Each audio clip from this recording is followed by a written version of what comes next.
put za povratak? Ili kuda se dolazi do staza nacrtanih u mapama za nesporazume? Posle kiše, pod trnju. Koga da pitam, gde je taj put za povratak?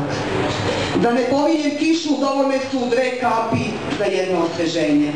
I nije potrebno čitavo sunce za našu internu sreću. I nije potreban raskoš za naš spas. Koga da pitam, gde je taj put za povratak? Jedan kamen, nekoliko ptica, jedno nebo i malo smirenja unutar svega. Koga da pitam, gde je taj put za povratak? Pod šljivom ili ispod bagrema? Preživet ćemo, tražeći se u nutrini našeg očaja.